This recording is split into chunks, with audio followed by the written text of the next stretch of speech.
100 বার কইছি চেহারার একটু যত্ন নে, চুলটির একটু যত্ন নে, চুলটির মধ্যে একটু ডিম একটু মেহেন্দির পাতা বাইটতে দে, তাও যেন মাইসে কয় যে না মাশাআল্লাহ চুলটিটাও ভালো আছে। চেহারাটা যেমন বানাইছে চুলটিরও তেমনই বানাইছে, অক্করে বাপের মতো হইছে, জঙ্গলি মহিষ জানি কোনানকারের।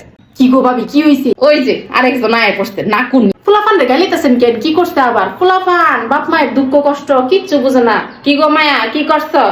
আরে ভাবি আর কয়েন না, কইছি চেহারা একটু যত্ন নিতে, চুলটির একটু যত্ন নিতে, চুলটি দেখেন মনে হয় পাখি ঠুকরাই রেখে গেছে, চেহারাটা দেখেন মনে হয় ধানমন্ডি 32-এর পুরা বাড়ির অবশিষ্ট কয়লা, একটু তেল সাবান কিচ্ছু মাখে না। কইছি মাথাটার মধ্যে একটু ডিম দে, একটু মেহেন্দি বাইটতে দে, গার বাগাই দে বসে থেকে আমি তৈরি করে দিব, তারপর মাখবো কনকলতা।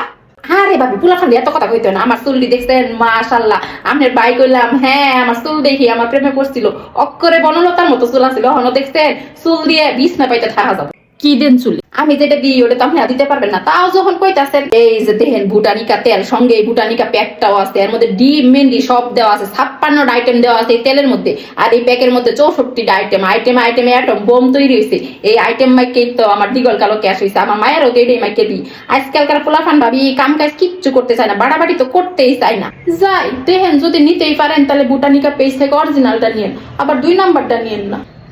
মাইন্ডসের কথা শুনুন লাগে না, মাইন্ডসের কথা শুনুন লাগে, মাইন্ডসের কথা শুনুন লাগে।